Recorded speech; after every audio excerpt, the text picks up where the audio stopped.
অটল tunnel থেকে বেরিয়ে আমরা পৌঁছে গিয়েছিলাম সোলাং ভ্যালিতে। সোলাং ভ্যালি মেনলি বিভিন্ন রকম রাইডের জন্য খুব ফেমাস। তাই চা খেতে খেতে আমরা প্ল্যান করে নিলাম ওখানে কি কি অ্যাক্টিভিটিগুলো করব। প্রথমে আমরা রোপওয়েতে চড়ার সিদ্ধান্ত নিলাম। রোপওয়ের টিকিট পার হেড 750 টাকা। এরপর ছিল রোপওয়েতে ওঠার পালা। আমরা সবাই একটা কেবিনে উঠে পড়লাম। রোপওয়েতে ওঠার পরে টিমটিমের একটু ভয় লাগছিল, তাই চুপচাপ বাবার কোলে বসেছিল। একটি পাহাড়ের মাথার ওপর আমরা রোপওয়ে থেকে নামলাম। ওখানে চারিদিকের পরিবেশটা বেশ শান্ত ছিল। সজলের ফটো তোলাতে কোনো ইন্টারেস্ট নেই দেখে আমি ওকে ক্যামেরা থেকে বাদ দিলাম। এরপর আমাদের চোখে পড়ল সবাই ড্রেস রেন্ট নিয়ে পড়ছে, তাই আমাদেরও একটু ইচ্ছে হলো।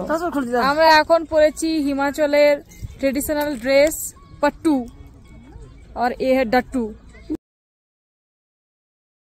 দুটো ড্রেসের জন্য আমাদের 300 টাকা রেন্ট দিতে হয়েছিল। এখানে আমরা বেশ কিছুক্ষণ সময় কাটিয়ে আবার উঠে পড়েছিলাম রোপওয়েতে। তখন ছিল নিচে নামার পালা। এরপর আমাদের নেক্সট অ্যাক্টিভিটি ছিল এটিভি রাইড।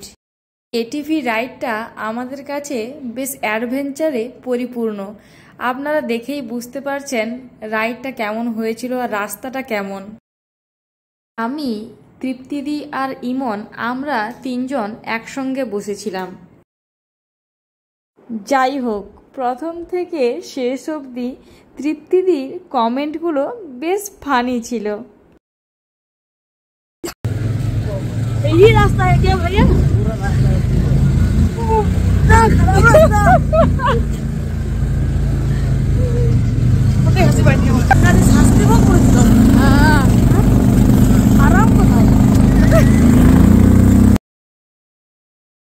এরপর আমাদের এখানে নামিয়ে দেওয়া হয় আর ঘোরাফেরার জন্য 1 ঘন্টা সময় দেওয়া হয়েছিল।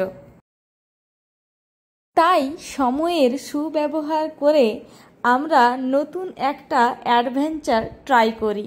সেটা হলো জিপ লাইন। জিপ লাইনের জন্য পার হেড 500 টাকা পড়েছিল আর এক্সট্রা ক্যামেরা নিয়েছিলাম আমরা, যার জন্য আমাদের 500 টাকা দিতে হয়েছিল। এরপর আমরা আবার সোলাং ভ্যালিতে ফিরে আসি। দুটো এটিভি বাইকে ওনারা বলেছিলেন 5000 টাকা নেবে, কিন্তু শেষ অবধি অনেক বার্গেন করে আমরা 3000 টাকাই দিয়েছিলাম।